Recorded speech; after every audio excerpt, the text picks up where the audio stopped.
Welcome to Pimpy's Investment Chat, where we keep investment talk simple. And here's your host, Pimpy. What is going on out there, peeps? All right. Look, I said this before and I'll say it again. There are a lot of beautiful, great steps that Iraq has taken moving forward. But what I don't like is that the courts keep screwing with people over in Kurdistan.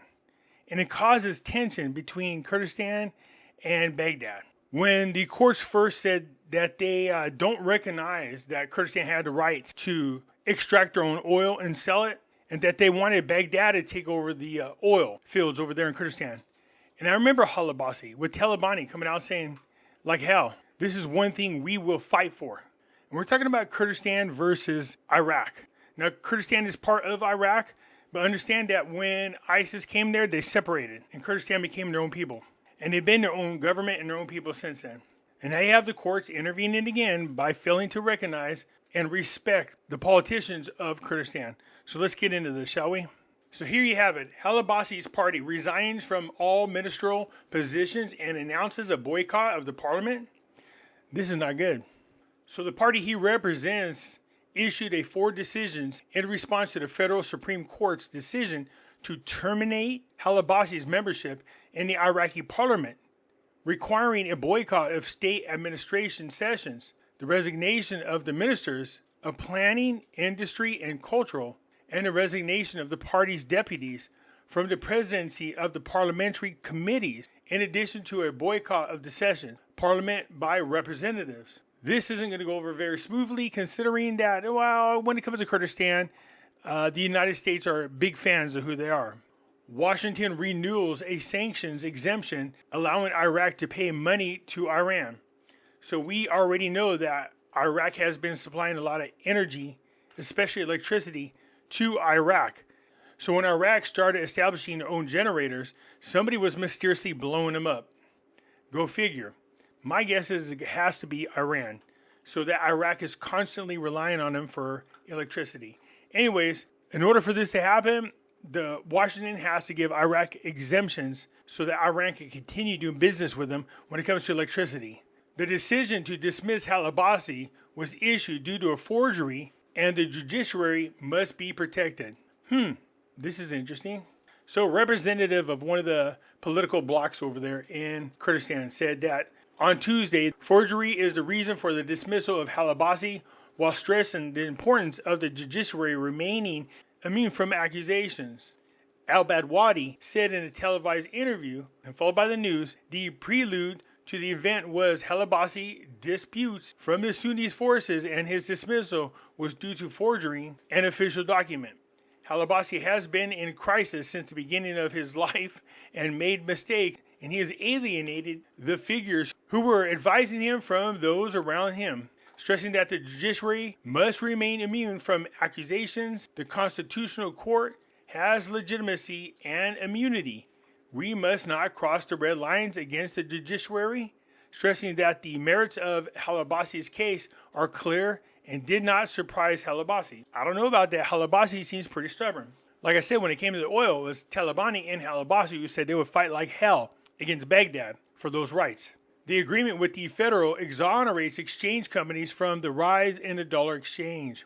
The representative of exchange companies confirmed on Tuesday that the agreement of the Central Bank of Iraq and the representatives of the United States Federal Bank regarding strengthening the balance of the Iraqi bank in dollars and increasing their number is evident that the exchange companies have nothing to do with the rise in the exchange rate. The agreement that occurred during the delegation of the Central Bank of Iraq and the Federal Bank 2 days ago was crowned with partial success, and we hope that there will be a long-term agreement. Clear evidence that the exchange companies have nothing to do with the rise in the exchange rate, but rather they are part of the solution, not the problem. Al-Taea called on the Prime Minister of the Central Bank to diagnose the previous mistakes against the exchange companies, involve them in the solution, and not accuse them of all the current problems. Stop the strict security practices and open the stock exchange to increase the supply. That will lead to the lowering of the exchange rate. At the conclusion of his speech, he expressed the hope that there will be listening ears to those proposed in the near future. As far as these exchange companies are concerned, are they good or bad? They're out to make a buck. Let's be honest. That's why we pay such high premiums whenever you want to buy Iraqi Dinar. I don't think they're contributing to the parallel market only because they use the official rate. If they were using a non-official rate, that'd be different altogether. The central bank issues official approvals for 3 Iraqi private banks to import U.S. dollars. A government source revealed on Wednesday that the central bank issued during the past 2 days official approvals of 3 Iraqi private banks to import the U.S. dollars to meet the need of their customers from this currency, with amounts up to $100 million. Good Lord, that's a lot. Noting that the shipment of one of the banks has actually arrived in Iraq. A source explained to the news that there are requests from other banks on their way to apply for decisions by the Central Bank of Iraq. This source confirmed that the Iraq Trade Bank is currently in important decisions with several international companies to transfer amounts up to $120 million and is on its way to completion within the next few days. On Wednesday, the Central Bank of Iraq decided to allow Iraqi banks to import foreign exchange under 5 conditions. So here we go. It looks like these banks are definitely moving forward. So Halabasi announces his rejection of the federal decision. It's not her prerogative to consider the membership of the deputy. So the dismissal of the Speaker of the House and of Representatives, Halabasi announced on Wednesday his rejection of the decision of the federal Supreme Court to end his parliamentary membership, while noting that the duty of the federal court to abide by the Constitution and apply its previous in an indelible manner. Halabasi said during a press conference attended by the news, the duty of the federal courts is not to abide by the Constitution and to apply its provisions in an unreliable manner. So again, this is Halabasi rejecting the Supreme Court of Iraq.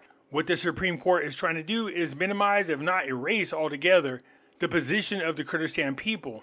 So this isn't good. The last thing you want to do is see Iraq fight with Kurdistan. Enhancing the accounts of 13 Iraqi banks in Chinese yuan. So this is something we're talking about. The banks enhancing themselves in foreign currency, which is known as a currency swap.